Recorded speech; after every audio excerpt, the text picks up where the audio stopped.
It is the Third World War. Extremely brutal fighting has been taking place on land, and now the battlefield is expanding into the oceans. But the peace negotiations are an enemy trap.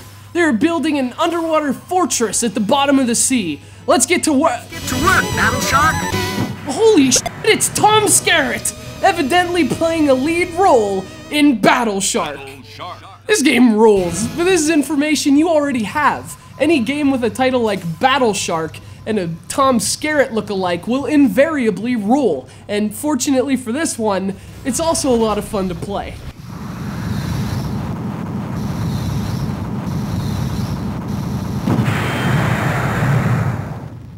Released to arcades in 1989, Battle Shark is a ridiculously named game from Taito. We're playing it on the Taito Legends collection for the PlayStation 2, which is how we record all of the arcade games we review. We don't use MAME or anything like that to answer some questions we've been getting about that. So, now you know. And more importantly, Tom Skerritt.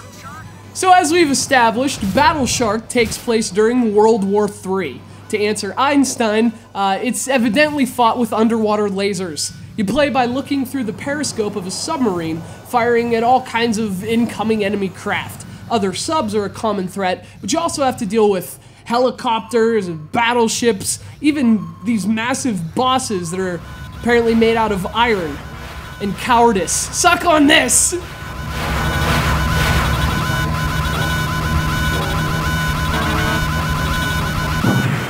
The game's really easy to play. You move this set of crosshairs on the screen and you push a button to fire your weapon. Your torpedoes are limited, but fortunately they do replenish over time. And this forms the basis of what Battle Shark is all about, using the torpedoes wisely and accurately so as not to waste your opportunities.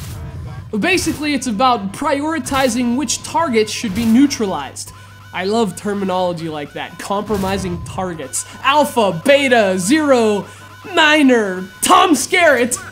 Of course, conserving ammunition only goes so far. In addition to shooting enemies, there are also power-ups that occasionally float by. You have to shoot them in order to use their contents, so again, accuracy plays a big part in Battle Shark as well. There's nothing worse than running out of ammunition because you missed an easy shot.